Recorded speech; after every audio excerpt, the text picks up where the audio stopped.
Welcome to NextFem Leaders, the podcast for conscious, ambitious women who want to make a real impact with their careers without losing themselves or their well-being in the process.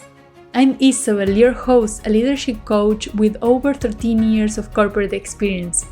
I know how hard it is to lead in systems that were not built for us, especially if you're introvert, kind, intuitive, or spiritual. So here I will share the tools that blend the practical and the mystical, the feminine and the masculine, so that you can lead with clarity, confidence, and authenticity. If you know in your bones you're meant for much more, you are in the right place. So let's start!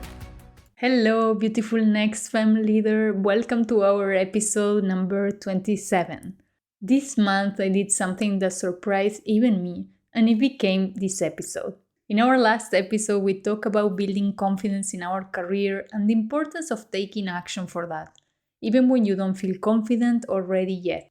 And today, I want to bring a topic that comes up a lot when we are trying to do that, when we are trying to take action. And that topic is procrastination. But I want to offer you a different perspective on it, not how to deal with it, but what it's actually telling you. Because I believe not all procrastination is the same. And what I have seen with the women I work with is that once we know how to listen to it, there is less shame, more compassion, and ultimately more action as well.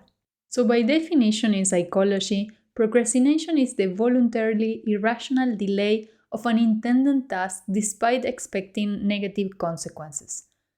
It's not really a matter of laziness or poor time management as we sometimes believe, but a failure of emotional self-regulation, where avoiding immediate negative emotions takes over our long-term goals. And as we are saying in the last episode, is when actually we allow self-doubt or fear or our anxiety to take the lead in our decisions. And I want you to sit with that for a second, because it's not laziness, it's not lack of discipline, it's a failure of emotional self-regulation.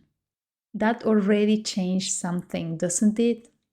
So today I want to share with you 3 powerful and unconventional insights about this topic. 3 things your procrastination might actually be telling you.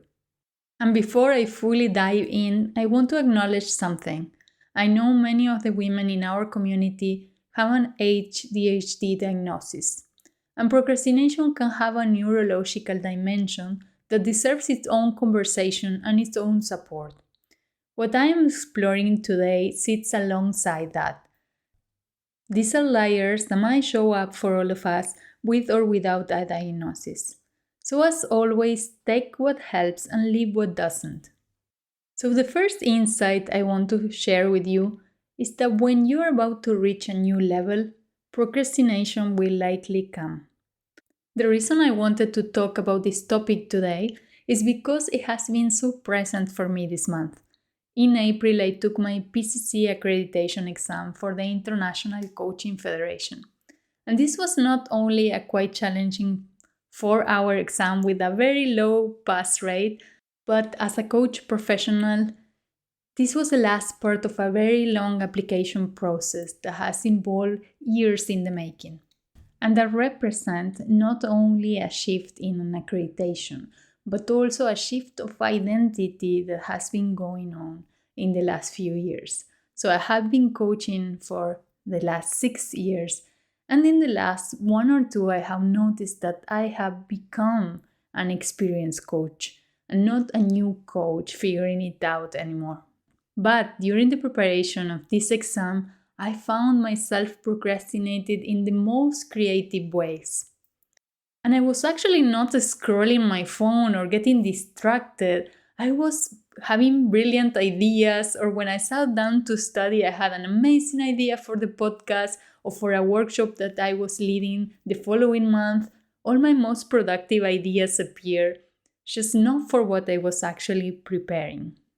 So it was procrastination in a very creative way in some way, doing things that were productive and efficient, but that were not focused on where I was at that moment. So by now, I know myself quite well. So I know I don't have a problem getting things done.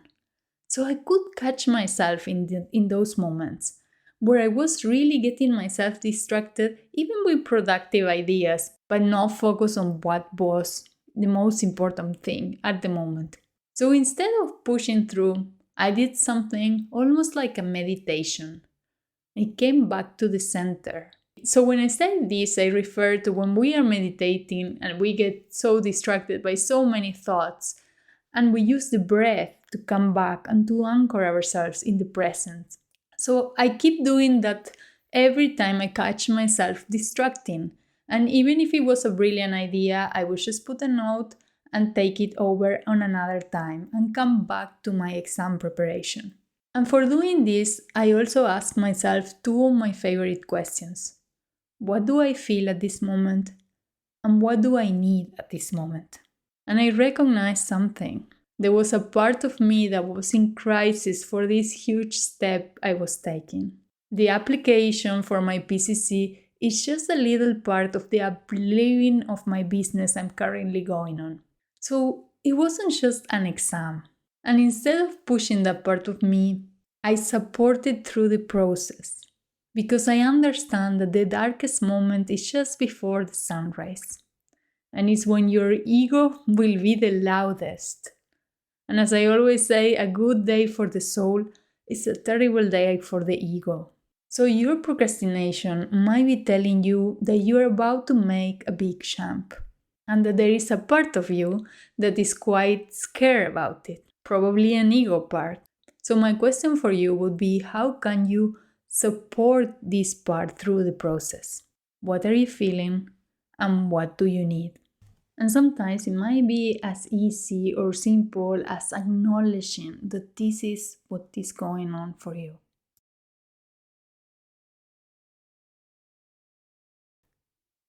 The second insight I want to share with you today is understanding the creative process.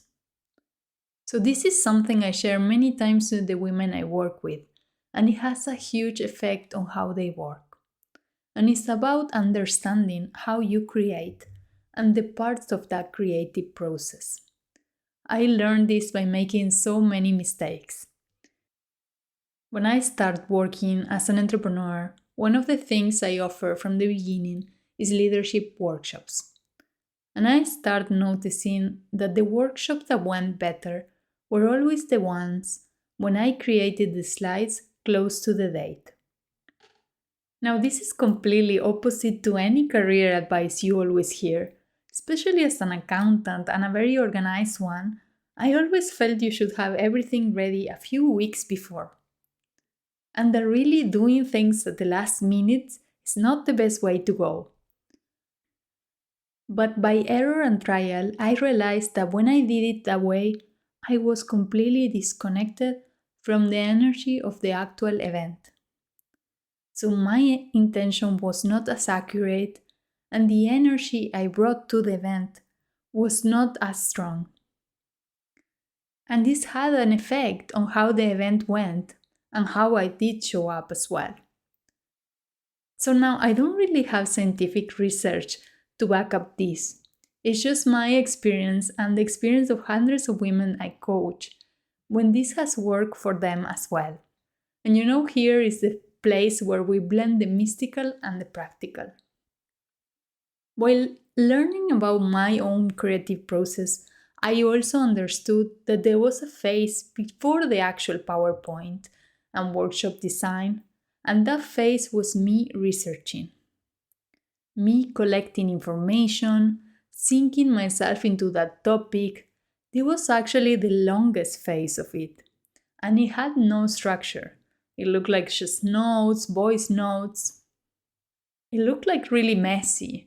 Me listening podcasts, reading books, and it could actually look like procrastination. Now that I understand the creative process, I see it as a pregnancy. So in the first trimester, there is no shape yet.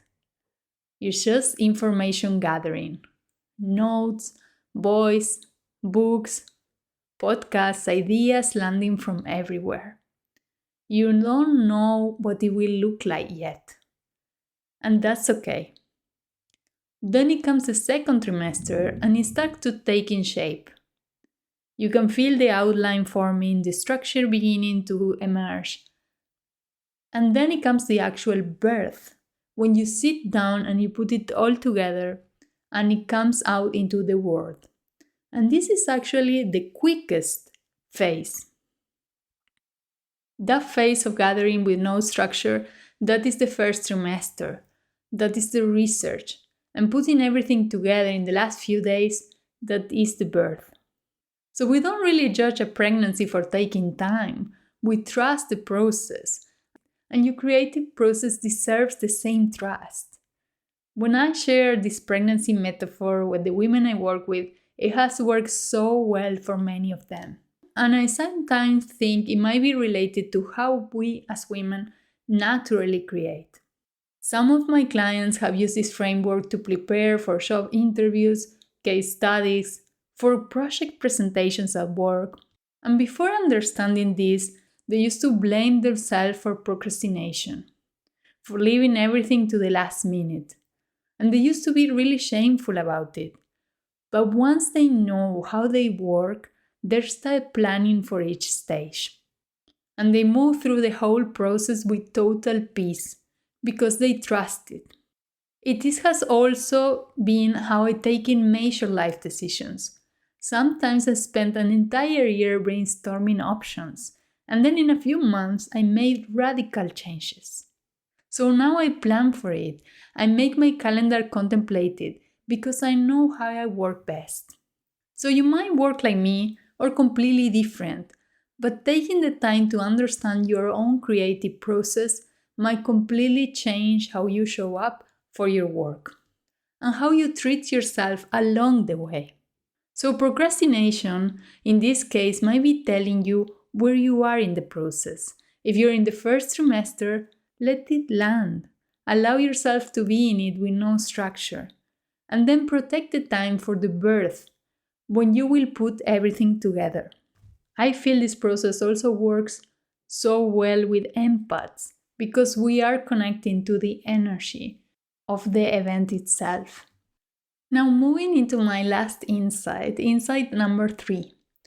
Sometimes procrastination is misalignment. So in 2019, I was living in Ireland and I decided I wanted to move abroad again. I speak French and I was thinking of France. I have family there, it made sense. And also my company was there. So I made a plan of my steps. But time was passing and I noticed I was not taking actions. And I had to be really honest with myself, because as I said before, I know myself and I know that when I want something, I don't have a problem to take actions towards it. So I had to really be honest, and I was not fully driving towards it. I had the desire to move abroad, but something was fully not moving me. So I kind of left the idea alone. The year after I started my relationship with my now husband, and very soon the conversation of going abroad came. And I only then understood why the France plan hasn't worked. It was the Netherlands and it was not fully aligned because he wasn't in it yet. So if you feel yourself not driving towards a dream, it might be worth sitting with it. Sometimes keeping the idea in the back of your head until you find the version that is truly aligned and is exactly the right move. And it might be worth it double checking if it's really your dream. And if it is, trust that the right conditions will come. So now, I told you in the last episode to take actions, even when you don't feel ready. And if you notice, in this case, I realized that it was not aligned by trying to take actions. So I was having the plan and starting to do the actions. And that was the feeling that something was not right. So the actions always give you the information, even if it's a not now or not like this. Now, these are not the conventional insights about this topic, and that's exactly what I thought they were worth sharing here. Because we NextFem leaders are leading with no map, and therefore learning to listen to ourselves is the most important tool we can build. So next time you notice yourself delaying, ask yourself honestly, And here is where we have to be honest with ourselves. Am I afraid of who I am becoming? Am I incubating? Is this the part of the process where I research? Or is it a dream that is actually not mine? That questions alone will tell you everything you need to know. You were never lazy and you're not broken. You were always just one conversation away from understanding what your system was trying to tell you. And now you have it. So I have 2 invitations for you today. If this resonates, share it with another woman who has been shaming herself for procrastination. She needs to hear this. And if you're ready to go deeper in how to lead as yourself, book a free career strategy session. We can talk about your goals, your challenges, and whether our program Becoming Her could be the right fit for you right now. The link is in the show notes. And one last thing, if you haven't listened to episode 26 yet, where we talk about the number one thing that builds confidence for your next level, I want to invite you to go back and listen. Because procrastination and confidence are more connected than we think. And in episode 26, we talk about how confidence doesn't come before the action, it comes actually after. And today we talk about how understanding what is really stopping us from taking that action in the first place. So together, these 2 episodes will give you a completely different relationship with how you lead yourself. So thank you for being here, my beautiful NextFem leader, and until next time. Thank you so much for listening to this episode. If you like what you heard, let me know on Instagram at NextFemLeaders or send your thoughts and reflections to info@isabelfonseca.com. I truly would love to hear from you.